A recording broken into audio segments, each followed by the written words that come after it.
Hello friends.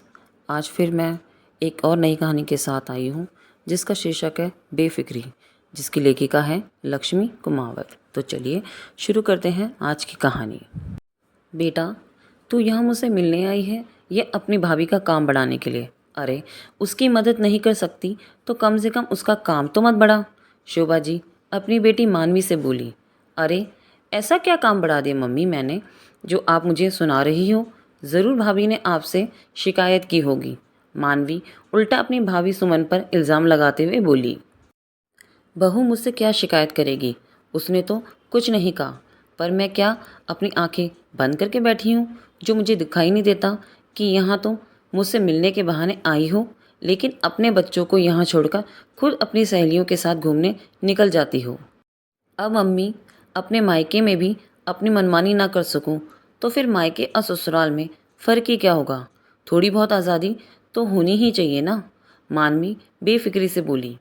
बेफिक्री? कैसी बेफिक्री? यहाँ मैं रेस्ट पर हूँ। तुम्हारी भाभी के साथ उसका 3 साल का बेटा है। वो उसे संभालते हुए घर का काम कर रही है, मुझे संभाल रही है।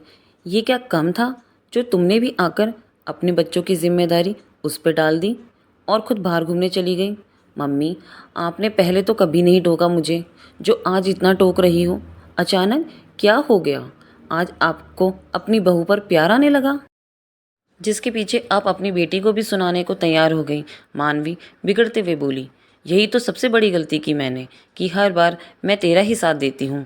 हमेशा तेरी वजह से सुमन को ही डांट लगा देती हूँ, पर अब तो दिख रहा है मुझे कि सेवा तो बहू कर रही है, बेटी को तो कोई लेना देना नहीं है। अपनी बीमार माँ से मिलने आई है, लेकिन मिलना तो दूर की बात, घर में ही नहीं टिक रही है।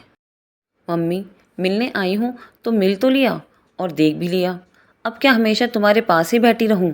अरे, तू मेरे पास नहीं बैठ सकती है तो कम से कम बहू के काम में मदद तो कर सकती है। इतनी तो समझ तुझ में भी होनी चाहिए।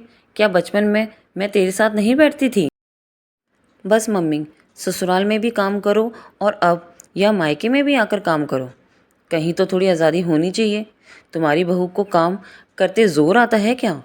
एक तो तुम्हारी बहू ने लापरवाही से मेरे बेटे का सर फोड़ दिया, ऊपर से आप मुझे सुना रही हो। इस घर के काम की जिम्मेदारी उसकी है, मेरी नहीं। हाँ, उसकी जिम्मेदारी है और वो अपनी जिम्मेदारी बखूबी निभा रही है, पर ऐसे लोगों का घर में स्वागत नहीं है जो उल्टा उसका काम बढ़ाने के लिए आ रहे हैं। मुझसे मिलने आई थी ना, मिल चुकी ना, देख भी लिया ना मुझे। अब जा तेरे ससुराल। क्यों बैठी है यहाँ पर? शोभा जी ने मानवी को लताड़ते हुए कहा। शोभा जी की बात सुनकर मानवी ज़्यादा चिढ़ गई और चिल्लाते हुए बोली। हाँ हाँ, जा रही हूँ। मुझे भी नहीं रहना यहाँ पर, जहाँ बहू को बेटी से ऊपर माना जाता है। वैसे भी यहाँ आकर आफत ही मोल ली है मैंने। अब ससुराल जाकर और जवाब दो कि बेटे का सिर कैसे फूट गया। जवाब क्या देना है? सीधा सीधा बोल देना कि आपस में ही लड़ पड़े और सिर फोड़ लिया। हाँ, आप तो चाहती यही हो कि मुझे डांट पड़े।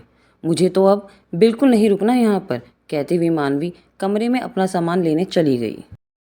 वहीं सुमन एक तरफ सिर झुकाए खड़ी थी।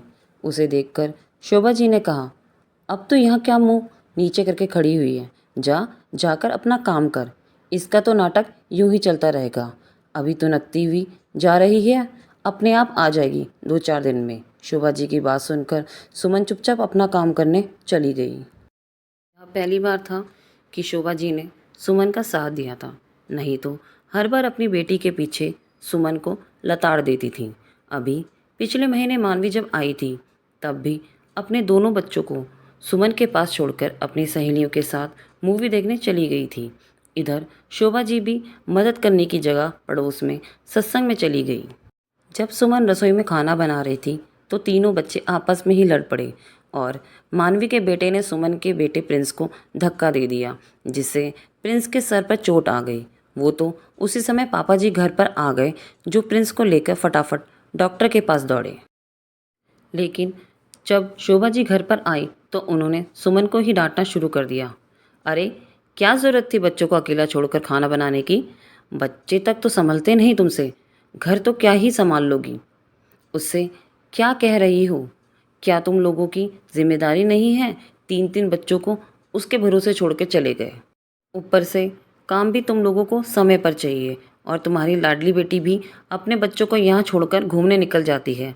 पता नहीं ससुराल में कैसे निभाती होगी। ससुर जी ने कहा, ज़्यादा बहू का पक्ष लेने की ज़रूरत नहीं है। हमने भी किए हैं बच्चों को संभालते हुए घर के काम। हमारी मदद के लिए तो कोई नहीं आता था। आखिर ससुराल में वो पूरा काम करती ही है ना। कम से कम मायके में तो बेफिक्री होनी ही चाहिए। ये मायका है उसका। सासू जी ने बड़बड़ाना शुरू किया तो ससुर जी भी चुप हो गए। लेकिन अभी शोभा जी ने अपेंडिक्स का ऑपरेशन कराया था, इसलिए वो रेस्ट पर थी। मानवी अपने मायके उनसे मिलने आई हुई थी, लेकिन सिर्फ मिलने का तो बहाना था। वो तो अक्सर ही अपने बच्चों को यहाँ छोड़कर अपनी सहेलियों के साथ घूमने निकल जाती। और अब तो शोभा जी भी देख रही थी कि सुमन कैसे अकेली 3-3 बच्चों को संभालते हुए घर का काम भी कर रही थी और उन्हें भी संभाल रही थी। साथ ही आए गए लोगों को भी देख रही थी। यह देखकर उन्हें मानवी पर बड़ा गुस्सा आता था। कम से कम अभी तो वो काम में मदद करा ही सकती थी। आज भी मानवी बाजार गई हुई थी।